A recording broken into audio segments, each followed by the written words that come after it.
आज यहां 40,000 से ज्यादा लाभार्थियों को पीएम आवास योजना के तहत पक्का घर भी मिला है।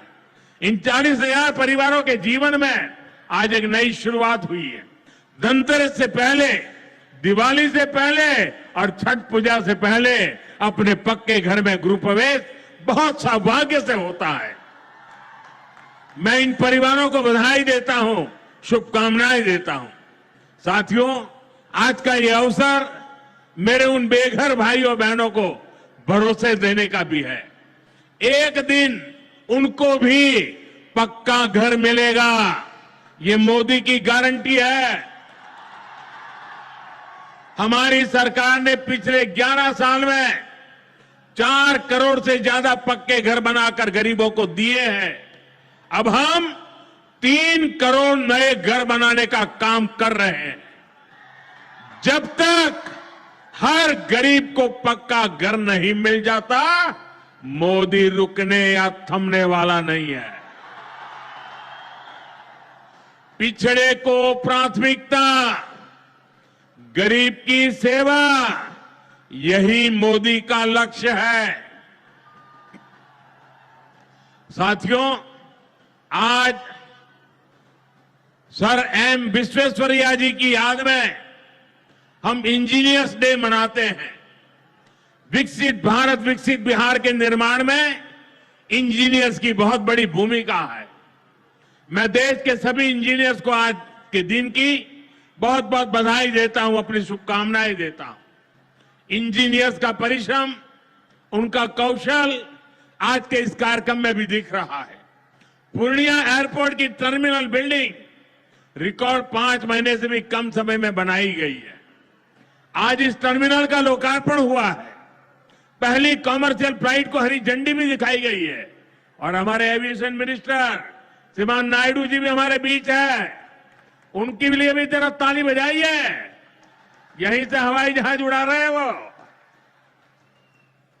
नए एयरपोर्ट की वजह से अब पूर्णिया देश के एविएशन मैप पर आ गया है। अब देश के बड़े शहरों से, बड़े व्यापारिक केंद्रों से पूर्णिया और सीमांचल की सीधी कनेक्टिविटी होगी। साथियों, एनडीए सरकार द्वारा इस पूरे क्षेत्र को आधुनिक हाईटेक रेल सेवाओं से भी जोड़ा जा रहा है। आज भी मैंने वंदे भारत, अमृत भारत पैसेंजर ट्रेन को हरी झंडी दिखाई है। आज अररिया, गलगलिया नई रेल लाइन का उद्घाटन हुआ है। विक्रमशिला, कटरिया नई रेल का शिलान्यास भी किया गया है। साथियों, कुछ दिन पहले ही भारत सरकार ने एक और बड़ा निर्णय लिया है। Buxar Bhagalpur high speed corridor के मोकामा मुंगेर सेक्शन को मंजूरी दे दी है। इससे मुंगेर, जमालपुर, भागलपुर जैसे इंडस्ट्रियल हब को बहुत फायदा होगा। सरकार ने भागलपुर, दुमका, रामपुर हाट रेल लाइन के दोहरीकरण को भी मंजूरी दे दी है। साथियों, देश के विकास के लिए बिहार का विकास जरूरी है और बिहार के विकास के लिए पूर्णिया और सीमांचल का विकास जरूरी है। आरजेडी और कांग्रेस की सरकारों के कुशासन का बहुत बड़ा नुकसान इसी क्षेत्र को उठाना पड़ा है, लेकिन अब एनडीए सरकार स्थिति बदल रही है। अब ये क्षेत्र विकास के फोकस में है। साथियों, बिजली के क्षेत्र में भी बिहार को आत्मनिर्भर बनाने का काम चल रहा है।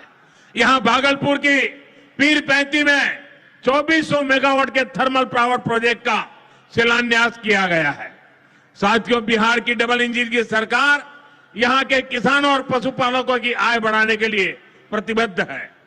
आज Kosi Mechi intra state river link project के पहले फेज का शिलान्यास भी हुआ है। इसे ईस्टर्न कोसी मैन कैनाल का विस्तार होगा। इससे लाखों हेक्टेयर भूमि की सिंचाई में सुविधा होगी और बाढ़ की चुनौती से निपटने में भी आसानी होगी।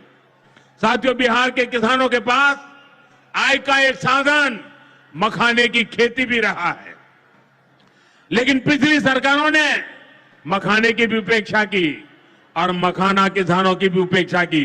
और मैं दावे से कहता हूं, ये जो आजकल यहां आकर के चक्कर काटते हैं ना, उन्होंने मेरे आने से पहले मखाना का नाम भी नहीं सुना होगा। ये हमारी सरकार है जिसने मखाना को प्राथमिकता दी है। साथियों, मैंने बिहार के आप लोगों से राष्ट्रीय मखाना बोर्ड के गठन का वायदा किया था। केंद्र सरकार ने कल ही राष्ट्रीय मखाना बोर्ड की स्थापना के लिए नोटिफिकेशन जारी कर दिया है। मखाना किसानों को मखाने की अच्छी कीमत मिले, टेक्नोलॉजी का इस्तेमाल बढ़ाया जाएगा। राष्ट्रीय मखाना बोर्ड इसके लिए निरंतर काम करेगा। मखाना सेक्टर के विकास के लिए हमारी सरकार ने करीब 550 करोड़ रुपए की योजना को मंजूर किया है। साथियों, बिहार के विकास की ये गति, बिहार की ये प्रगति कुछ लोगों को रास नहीं आ रही है। जिन लोगों ने दशकों तक बिहार का शोषण किया, इस मिट्टी को धोखा दिया, आज वो ये मानने को तैयारी नहीं कि बिहार भी नए कीर्तिमान बना सकता है। आप देखिए, बिहार के हर क्षेत्र में हजारों करोड़ रुपए के डेवलपमेंट प्रोजेक्ट पर काम चल रहा है। बिहार के राजगीर में हॉकी का एशिया कप जैसा बड़ा आयोजन हुआ। ओटा सिमरिया पुल जैसे ऐतिहासिक निर्माण कार्य बिहार में हुए। Made in Bihar rail engine Africa तक एक्सपोर्ट होकर जा रहा है। लेकिन ये सब कांग्रेस और आरजेडी वालों को पच नहीं रहा है। बिहार जब भी आगे बढ़ता है, ये लोग बिहार का अपमान करने में जुट जाते हैं। अभी आपने देखा होगा, आरजेडी की सहयोगी कांग्रेस पार्टी सोशल मीडिया पर बिहार की तुलना बी से कर रही है। इन लोगों को बिहार से इतनी नफरत है, इन लोगों ने घोटाले और भ्रष्टाचार करके बिहार की साख को बहुत नुकसान पहुंचाया। अब बिहार को विकास करते देखकर कांग्रेस आरजेडी ने फिर बिहार को बदनाम करने की ठान ली है। भाइयों बहनों, ऐसी मानसिकता वाले लोग कभी बिहार का भला नहीं कर सकते। जिन लोगों को अपनी तिजोरी भरने की चिंता रही हो, वो गरीब के घर की चिंता क्यों करें। कांग्रेस के एक प्रधानमंत्री ने माना था कि कांग्रेस सरकार 100 पैसा भेजती है, 100 रुपये, तो 85 पैसा बीच में ही लूट जाता है। आप मुझे बताइए, कांग्रेस आरजेडी की सरकार में सीधे गरीब के खाते में पैसे आ पाते थे। लालटेन जला करके वो पंजा उस पैसों को हाथ मारता था और 85 पैसे मार लेते थे। कोरोना के बाद से ही हर गरीब को मुफ्त राशन मिल रहा है। क्या कांग्रेस आरजेडी की सरकार में आपको मुफ्त अनाज मिल पाता क्या? आज आयुष्मान योजना की वजह से हर गरीब को 5 लाख रुपए तक मुफ्त इलाज की सुविधा है। जिन लोगों ने आपके लिए अस्पताल तक नहीं बनवाए, वो आपको मुफ्त इलाज की सुविधा, मैं आपसे पूछना चाहता हूं, क्या ये मुफ्त इलाज की सुविधा दे पाते क्या? आपकी चिंता कर सकते क्या?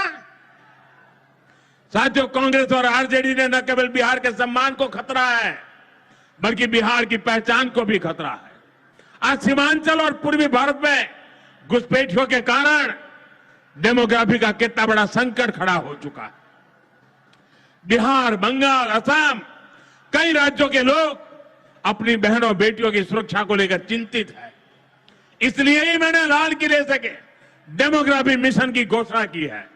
लेकिन वोट बैंक का स्वार्थ देखिए, कांग्रेस, आरजेडी और उसके इकोसिस्टम के लोग घुसपैठियों की वकालत करने में जुटे हैं, उन्हें बचाने में लगे हैं और बेशर्मी के साथ विदेश से आए घुसपैठियों को बचाने के लिए ये नारे लगा रहे हैं, यात्राएं निकाल रहे हैं। ये लोग बिहार और देश के संसाधन और सुरक्षा दोनों को दांव पर लगाना चाहते हैं। लेकिन आज पूर्णिया की इस धरती से मैं इन लोगों को एक बात अच्छी तरह समझाना चाहता हूं। ये आरजेडी कांग्रेस वालों की जमात, जरा कान खोल के मेरे बात सुन लो। जो भी घुसपैठियां हैं, उसे बाहर जाना ही होगा। घुसपैठ पर ताला लगाना एनडीए की पक्की जिम्मेदारी है। जो नेता बचाव में खड़े हैं, जो घुसपैठियों को बचाने के लिए मैदान में आ जाए हैं, मैं जरा उनको चुनौती देता हूं।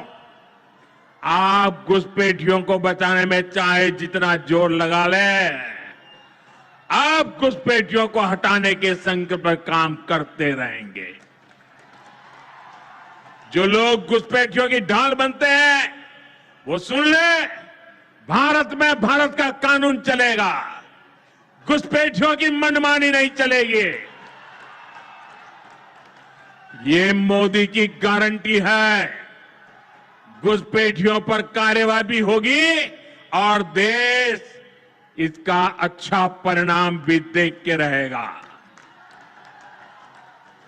घुसपैठ के समर्थन में कांग्रेस आरजेडी वाले जो विषय उछाल रहे हैं, बिहार और देश की जनता उन्हें बहुत करारा जवाब देने जा रही है।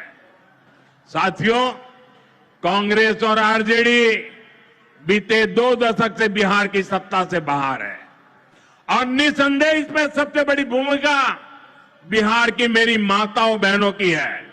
मैं बिहार की माताओं बहनों को विशेष प्रणाम करता हूं। आज आरजेडी के दौर में खुलेआम हत्या, बलात्कार और फिरौती जैसे अपराधों की सबसे बड़ी भुक्तभोगी बिहार की मेरी माताएं बहनें, यहां की महिलाएं थी। डबल इंजन सरकार में वही महिलाएं लखपति दीदी और ड्रोन दीदी बन रही है। ड्रोन दीदी बनाने का काम आज हम कर रहे हैं। सेल्फ हेल्प ग्रुप के जरिए महिलाएं इतनी बड़ी क्रांति कर रही है। खासकर नीतीश जी के नेतृत्व में यहां जीविका दीदी अभियान की सफलता को अभूतपूर्व रही है। पूरे देश के लिए बिहार प्रेरणा है। साथियों, आज भी यहां लगभग 500 करोड़ रुपए का कम्युनिटी इन्वेस्टमेंट फंड हमारी इन बहनों के लिए जारी किया गया। 500 करोड़ रुपया। ये राशि क्लस्टर लेवल फेडरेशन तक पहुंचेगी, जहां से गांव-गांव के स्वयं सहायता समूहों को ताकत मिलेगी। इससे महिलाओं का अपना सामर्थ्य बढ़ाने का अवसर मिलेगा। साथियों, आरजेडी और कांग्रेस के लिए सिर्फ अपने परिवार की चिंता ही सबसे बड़ा काम है। ये लोग कभी आपके परिवार की चिंता नहीं करेंगे, लेकिन मोदी के लिए आप सभी मोदी का परिवार है। और इसलिए मोदी कहता है, सबका साथ सबका विकास। और ये लोग क्या करते हैं? उनके परिवार का साथ और उनके परिवार का विकास। इसलिए भाइयों बहनों, मोदी आपके खर्च की चिंता करता है, आपके बचत की चिंता करता है। आने वाले दिनों में कई पर्व और त्योहार आने वाले हैं।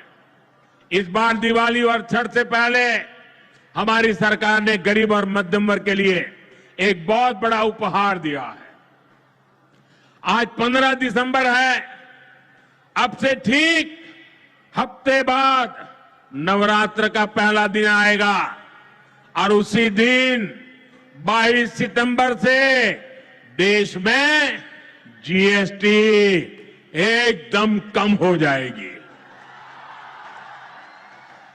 देश में आपकी रोजमर्रा की जरूरत की ज्यादातर चीजों पर जीएसटी में बड़ी कमी की गई है। यहां आई मेरी माताओं बहनों, मैं खास तौर पर बताना चाहता हूं, जीएसटी कम होने से माताओं बहनों का रसोई का खर्च बहुत कम होने वाला है।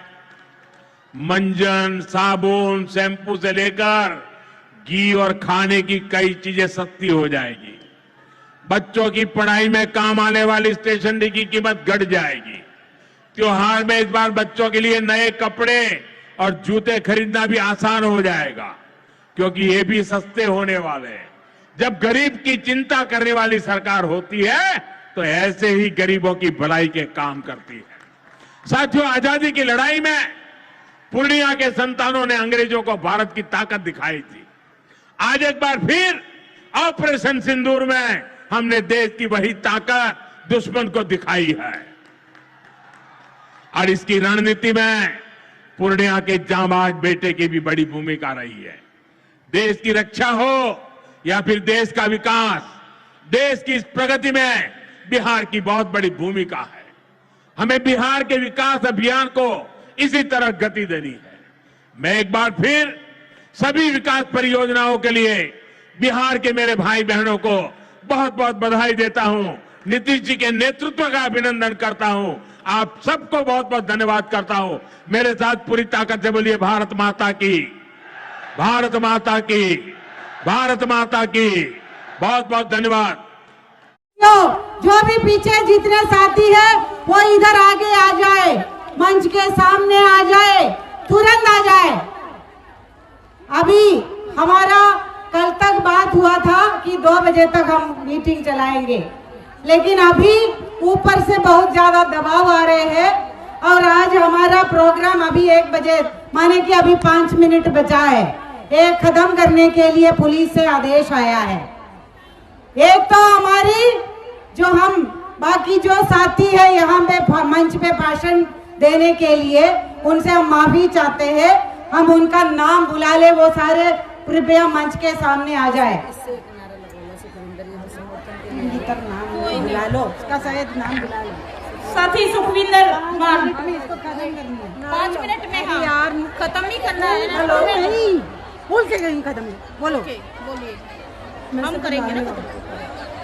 सेंटर सरकार मुर्दाबाद, मुर्दाबाद, मुर्दाबाद। सेंटर सरकार मुर्दाबाद। बस मैं यही चाहूंगी भी हरियाणा की तरह असी सीटू वाली भैड़ों की तरह पंजाब के विच भी एकजुट होइए ताकि पंजाब की सरकार नूं भगवंत मान सरकार नूं झुकदा करिए। जेकर असी पंजाब च हले भी मतलब आहो करते रहे, राजनीति करते रहे, पॉलिटिक्स करते रहे तो असी पंजाब सरकार नूं नहीं झुका सकांगे भगवंत मान दी नूं। जेकर चाहुंदे हो तो सारियां फेडरेशनां इकट्ठियां होके सरकार नाल लड़ाई लड़न। भगवंत मान बोले सो निहाल, आवाज दो। कॉमरेड जो यूपी से संगीता है, उत्तराखंड से मालती शर्मा है, वो सामने आ जाए।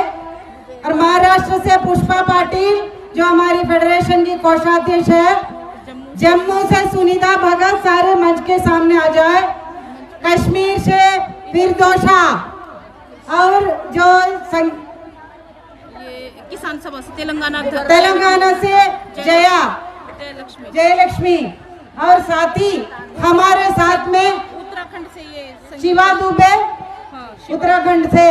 और साथियों कि हमारे बीच में जो पीछे कितने भी साथी हैं उनसे अनुरोध है कि सामने आ जाए।